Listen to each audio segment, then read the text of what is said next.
माला, तिलक, झोली और छापा लेकर के भी राक्षस आ सकते हैं। श्री कृष्ण की लीला अफीम नहीं है कि 2 घंटे के लिए बावरे होकर नाच के निकल गए। कभी लगे कि यार मामला बन नहीं रहा है, अब तो मृत्यु नजदीक आ जाएगी, दुनिया धोखा खा जाएगी, पर तुम धोखा नहीं खा सकते कि तुम्हारी वास्तविक स्थिति क्या है।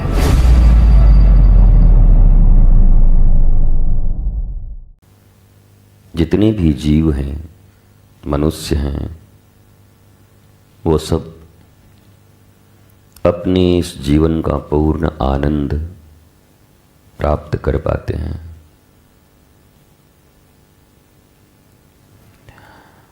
और जीव का सौभाग्य सत्संग की प्राप्ति तो है ही, पर सत्संग में रुचि हो, मति हो, गति हो, रति हो, सत्संग ही पति हो, ऐसे भाव जब बन जाते हैं, पति शब्द का अर्थ स्वामी होता है। पति का केवल अर्थ उस पति पत्नी हस्बैंड वाइफ से नहीं है। पति शब्द का अर्थ है स्वामी, मालिक। तो सत्संग ही जहाँ रघुनाथ की कीर्ति, रघुनाथ के जीवनचर्या, उनके रस, उनकी मर्यादा और जीवन जीने की जो कला उन्होंने हमें सिखाई है, उससे हम परिचित होते हैं। भगवान किसी भी जीव को बाध्य नहीं करते, सबको शरीर देकर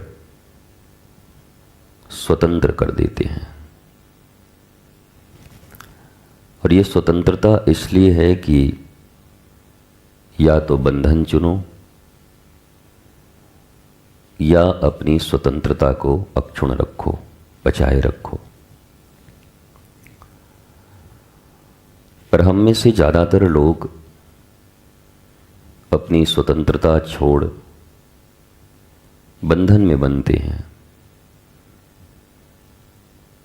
जिसे हम साधारण भाषा में माया, मोह, जगत के बंधन कहते हैं, अज्ञानता का बंधन कहते हैं।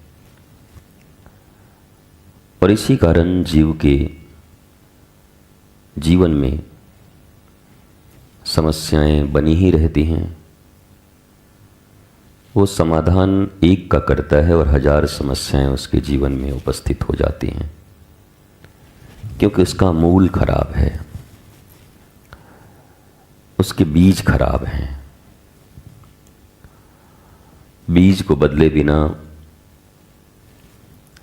अन्य फल की आशा करना व्यर्थता होती है।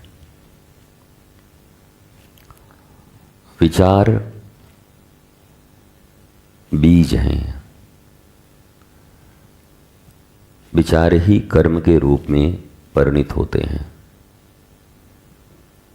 और फिर जो सुख और दुख हमें प्राप्त होता है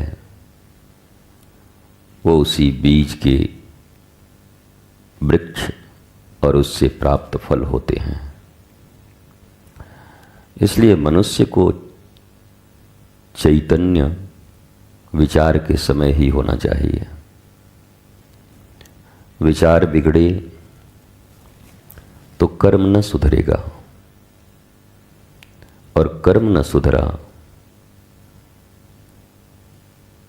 तो फल विष के रूप में ही प्राप्त होगा।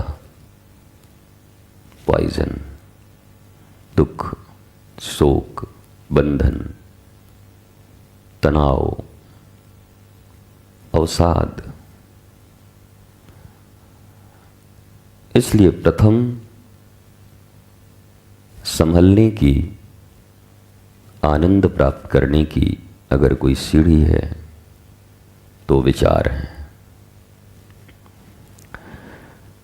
पर मनुष्य का अगर सबसे ज़्यादा कम नियंत्रण है तो विचारों पर ही है।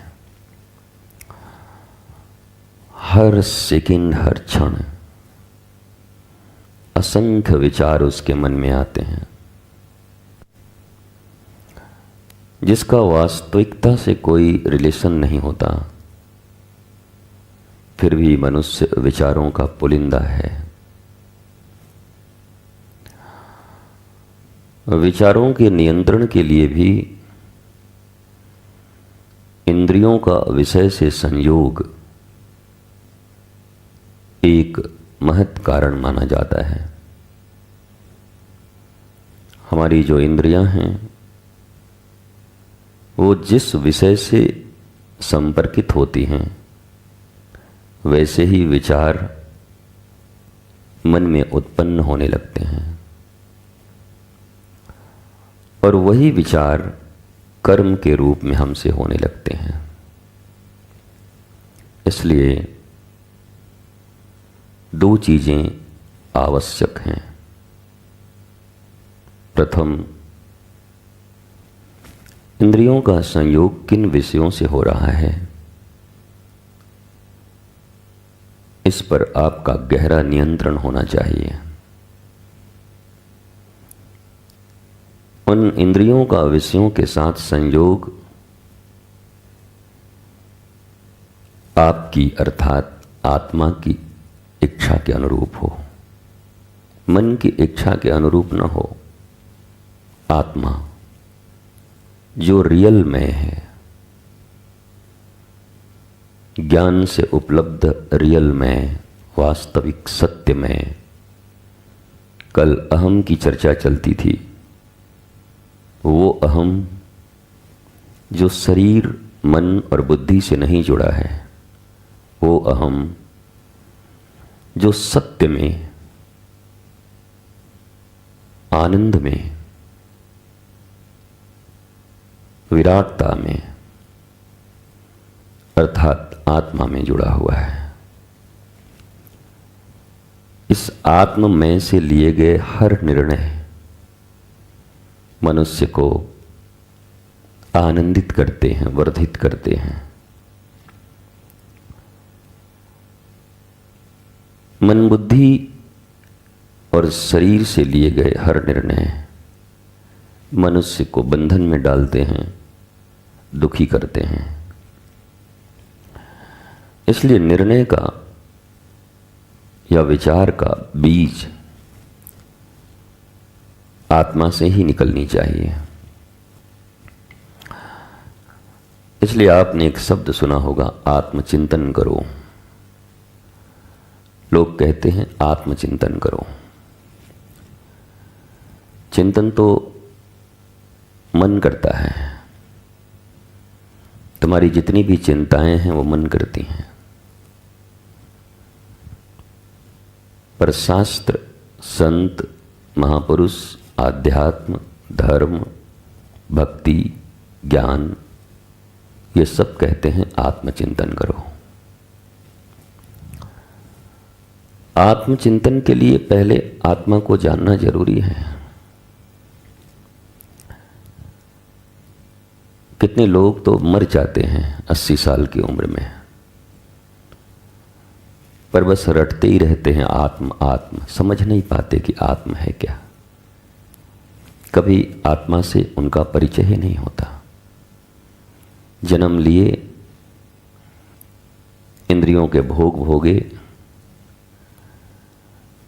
चंचल चित्त लेकर एक दिन उनकी मृत्यु हो गई, वो समाप्त हो गए। और बस कभी कभी सत्संग में कई महापुरुष के पास, कभी ग्रंथों में आत्मा शब्द पढ़ते रहते हैं बस और सुनते रहते हैं, पर बेचारे बंधन में, दुख में शरीर को त्याग देते हैं, पर परिचय नहीं होता आत्मा से। यही दुर्भाग्य है भारत का। भारत आध्यात्म का जनक है। आध्यात्मिक मिट्टी यहां पर है। यहां के छोटे छोटे बच्चे भी आत्मज्ञानी होते थे। और अब उसी भारत में आत्मा शब्द एक चिड़ियाघर के जानवर की तरह है, बस सुनते हैं सब, जानता कोई नहीं। इसे जाने बिना तुम्हारा उद्धार भी संभव नहीं है। जितनी कलाबाजियां कर लो, 1 2 का 4 4 2 का 1, शरीर रगड़ के समाप्त कर लो, नाटक करो, गुलामी करो, चमचागिरी करो, चोरी करो, चकारी करो, बेईमानी करो, होना कुछ नहीं है। रहोगे गुलाम के गुलाम ही, दुखी के दुखी, दरिद्र के दरिद्र। कभी घोषणा नहीं कर सकते कि अहम ब्रह्मास्मि, अब मुझे कुछ नहीं चाहिए। जन्म जब हुआ था तब भी रोते रोते आए थे इस पृथ्वी पर, हाय हाय करते। मरोगे भी तो हाय हाय करते मरोगे। जन्म में हाय हाय, मृत्यु में हाय हाय, और बीच के जीवन में तो हाय से भी बड़ा कोई हाय होगा तो वो पूरी जिंदगी हाय। क्या इसके लिए तुम्हें जीवन मिला है? तुम्हारे हृदय में कभी इच्छा नहीं होती कि तुम मुस्कुराओ? तो पल भर के लिए नहीं, कुछ सेकंड और मिनटों के लिए नहीं। फ्राइडे को मुस्कुराए, सैटरडे को रोए, संडे को ट्रेन की पटरी पे खड़े हो गए आत्महत्या करने के लिए, कोई खींच के ले आया, फिर मंडे को शिव जी को जल चढ़ाने लगे, फिर ट्यूसडे को सोए रहे डिप्रेशन में, फिर वेडनेसडे को कहीं से कुछ पैसे की खबर मिली कि यहाँ से बहुत माल कमा सकते हो तो भागा वहाँ पर पैसे के लिए। ऐसे ही तुम्हारी जिंदगी बीतती जाती है, नष्ट होती जाती है। मनुष्य हैं तो काम करना पड़ेगा, पर जनक की तरह क्यों नहीं करते? जो राजा भी हैं और आत्मज्ञानी भी हैं। शरीर तो तुम्हारे पास भी है। राजा होने के लिए किसने मना किया है तुम्हें? बनो राजा, पर आत्मज्ञानी भी बनो। वो सिकंदर इत्यादि, ये गजनी गोरी, इन राजाओं की तरह हो के क्या करोगे? लुटेरों की तरह कभी लूटोगे, कभी मार दिए जाओगे। एक चंगेज खां था, वो बड़ा लूटता था सबको, बड़ी भारी सेना थी उसके पास, पर उसने जीवन में कभी ठीक से नींद प्राप्त नहीं की, रात को भी नहीं सोता था। उसको डर लगता था कि मैं सोऊं और हमारे ही सेना में कोई दुश्मन पैदा हो के हमको मार न दे। सारी जिंदगी सोने लूटता रहा, जवाहरात लूटता रहा, हीरे लूटता रहा, मनुष्यों को लूटता रहा, पर सोया कभी नहीं, चैन की नींद। अब बताओ, इतना दरिद्र आदमी तुमने पृथ्वी पर कभी देखा होगा? वो तो ठेले पे केला बेचने वाला भी जब शाम को घर आता है, ठेला लगा के और डन्न से अपनी चटाई पे सोता है तो खराटे मार के सोता है, नींद आती है उसको। पर ये इतना बड़ा राजा था, सोता नहीं था। हमारी तुम्हारी भी हालत ऐसी ही है। कई रातों की नींद हराम हो जाती है हमारी। थोड़े से पैसे कहीं चले गए, कोई किसी ने तुम्हारी बात नहीं सुनी, तुम्हारा मामला नहीं बना, तो तुम तरसते तड़पते रहे। तड़पना ठीक है, तरसना ठीक है, पर कृष्ण के लिए, क्योंकि कृष्ण रसराज हैं, क्योंकि कृष्ण परमानंद है। उनके लिए तड़पना भी आनंद है, गोपियों की तरह। उनके लिए तरसने में भी आनंद है। पर जिन भौतिक वस्तुओं की प्राप्ति के बाद तुम अपने आप को सुखी समझते हो, उनकी प्राप्ति भी जहर की तरह है, मीठा जहर है। जो तुम्हें पल पल मारते रहता है। इसलिए जीवन अगर मिला है तो फिर वही कहता हूं, ये राधे नाम ओम राम छपवा के केवल घूमते मत रहना, इससे कुछ नहीं होगा। बड़े बड़े छपे और घूम गए। तुम्हें जानना ही पड़ेगा कि तुम कौन हो। उसके बिना पूर्ण आनंद तुम्हें कभी प्राप्त नहीं हो सकता। अभी घंटे 2 घंटे 4 घंटे के आनंद तो तुम हो सकता है कहीं सत्संग में बैठ के प्राप्त करते हो, कोई सिनेमा देख के करता हो।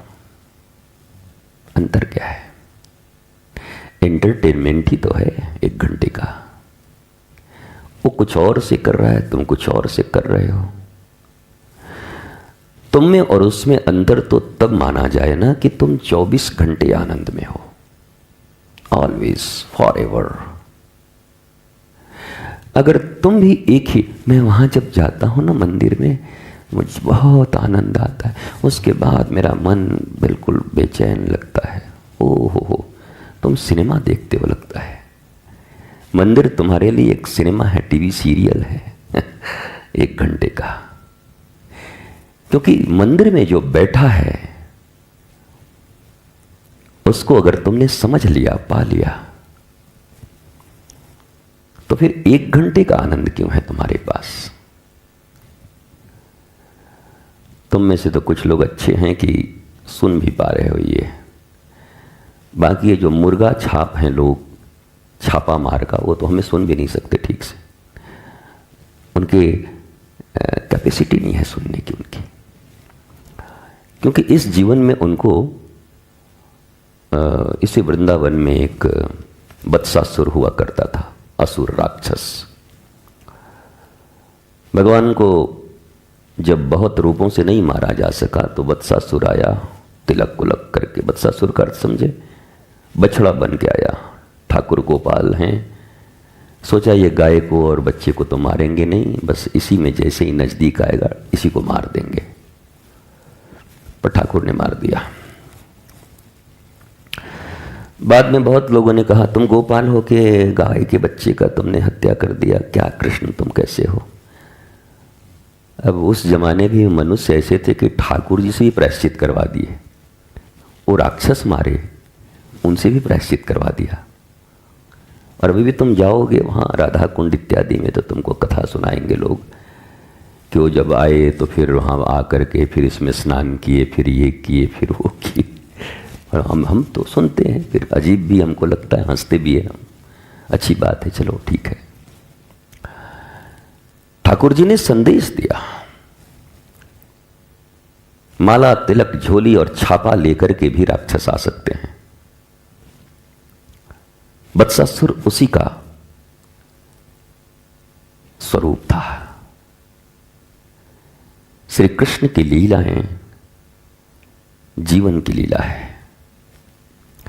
श्री कृष्ण की लीला अफीम नहीं है कि 2 घंटे के लिए बावरे होकर नाच के निकल गए। श्री कृष्ण की लीला जीव को शिव से परिचित कराता है। जीव के भीतर जो शिव है उससे परिचय कृष्ण लीला करवाती है।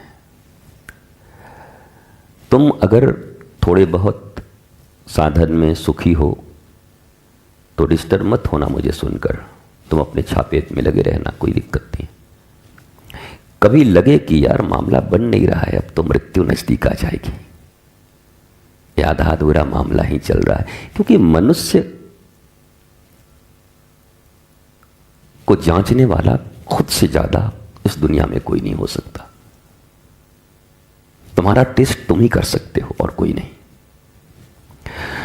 तुम्हारा एग्जाम तुम ही ले सकते हो और कोई नहीं। दुनिया धोखा खा जाएगी पर तुम धोखा नहीं खा सकते कि तुम्हारी वास्तविक स्थिति क्या है। ये बाहर से मुस्कुराना, ये बाहर से एटिकेट और ये रखना है, हाउ आर यू, कैसे हैं, राधे राधे, और बस किशोरी जी की कृपा है, कोई कृपा नहीं, भीतर मर रहा है वो। जलन है उसके, अभी अभी वो रो के आ रहा है, उसका उधार नहीं चुका है। और क्या बस किशोरी जी की कृपा है। क्या कृपा बोल रहे हो, महसूस भी करते हो, है भी। और धर्म का पहला नियम है, जो मन में है वही मुख में है। भगवान श्री कृष्ण कहते हैं, महात्मा कौन? मन, वचन और कर्म जिसके एक हैं। दुरात्मा कौन? मन अलग, वचन अलग, कर्म अलग, वही दुरात्मा है। ये तो कृष्ण के ग्रंथ में ही है, तुम्हें मानना ही पड़ेगा। नहीं मानोगे तो तुम्हारी भी स्थिति वही होगी। कृष्ण मानते हैं पर कृष्ण की वाणी नहीं मानते हैं। ऐसे लोगों की भीड़ है आजकल, जो कृष्ण मानते हैं, दावा करते हैं कि हम कृष्ण भक्त हैं, पर कृष्ण की वाणी उन्हें नहीं पता, उन्हें गीता नहीं पता। वो लिख लोढ़ा पढ़ पत्थर है।